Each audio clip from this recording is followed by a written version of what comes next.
What's going on, traders? Happy Friday. I hope you guys all had a good ending of your trading week, but as usual, I'm going to go ahead and let you guys know exactly how my trading went today, so let's jump right into it. And as you guys can see from the screen, right, it was a small green day overall for my account, right, up 111 on the day in terms of how I did day trading wise, right? As you guys can see, I traded SQs and TQs today. I was up $26 on SQs and $70 on TQs, right? So finished up about $96, right? So nothing really too impressive there, right? As you guys can see, I stopped trading today at 9:54 and I started trading at market open, right? So I was trading for about 3.5 hours almost. And so, um, although I did end green today, it was just such a disappointing day for me. It almost feels like as if I had a huge red day in terms of emotions, right? And a big reason for that is I was doing well at certain points in the day, right? And then I would end up giving it back all on, pretty, I would say just pretty greedy trades, right? And so what I pretty much saw going on, right, heading into market open was, right, the Nasdaq was obviously indicating signs of a sell-off, right, trading between the bottom and middle VWAP, right, and it formed a new low here. It went lower than it did during this pre-market session here. And as soon as market opened, right, what ended up happening? Well, during the pre-market session, heading into the half hour, heading into market open, we started to climb back up to the middle VWAP. And as soon as market open, we started to fall. And I started to go with SQQQ, right? I wasn't too sure exactly how far down we were going to fall, but as I got into SQs, I was able to make some money, right, on the way down. And the big reason why I decided to actually get into SQs here rather than TQs is I looked at it on the bigger time frames, right?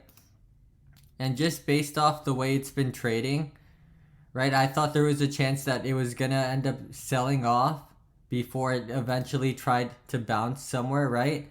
And start to uptrend. That's how we've been trading all week. We'll sell off, right? Find a support and then start to change direction and uptrend, right? We'll sell off during the pre-market, consolidate, and as soon as market opens, we'll shoot up and change direction once we find a support. So given the fact that we pushed up, right, I thought we were going to fall, find a support, and then continue to push up, right?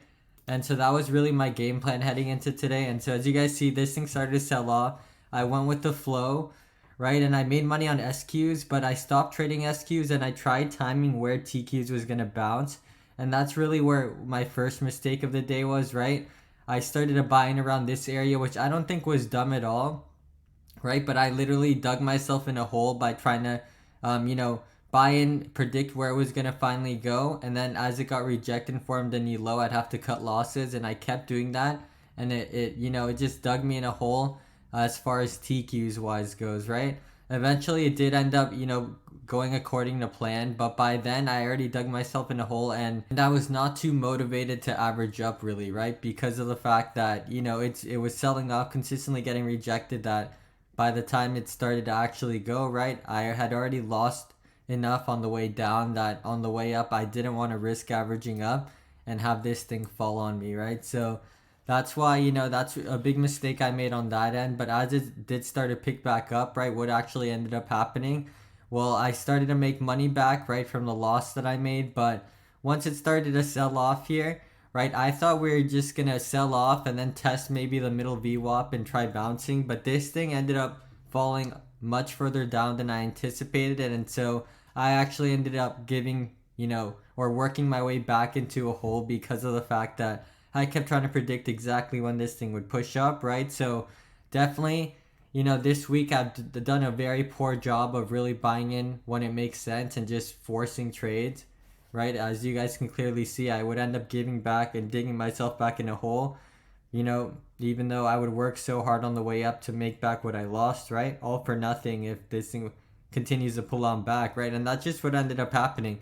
This thing pulled on back too far, right? I wasn't anticipating it, dug myself back in a hole that once it did start to climb, right, I was just working my way out of the red and it really sucked, right? But, it just goes to show that my plan may not always go exactly according to plan, but it may eventually end up playing out right, but not the way exactly that I think it will, right?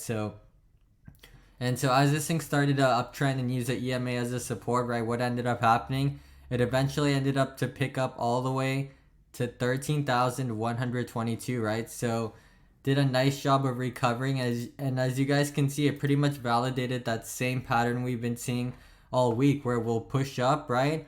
Pull on back, push up, pull on back, and form a new low. We're forming these lower highs and lower lows for the Nasdaq. And so once it did push up, right, it made sense why it would potentially get rejected, right? Anytime we pushed up to the top VWAP, we would get rejected, right? As we saw it here, here, here again, right? So it's no surprise that if you didn't lock in profits at the top, then that was on you, right? And once this thing ended up pulling on back, then, you know, those who locked in profits were able to walk away with profits. And those who didn't, well, you know, they just remained hopeful and lost everything. But, you know, I just wanted to go ahead and share, you know, those trades that I took today with you, and, you know, just the emotional part behind it. Although I was green today, I really considered today just such a big loss, because at some points I would be up almost my 1% daily goal of $300, and then I would give it back, you know, and it was very frustrating. But, you know, I'm just glad that I'm able to walk away learning something and taking a lesson out of it, and I hope you guys were able to as well. But, you know, I hope that you guys did enjoy trading on Friday, the last day of the week, and we're all able to end green. But as far as how I did, I'm actually ending on a red note, right? Down about 200 and or around $200, or down 190. So, you know, not the end of the world, and I'm hoping to bounce back next week. So I hope you guys all have a good rest of your day and weekend, and we will be posting a recap on Monday, so we hope to see you guys then. Take care.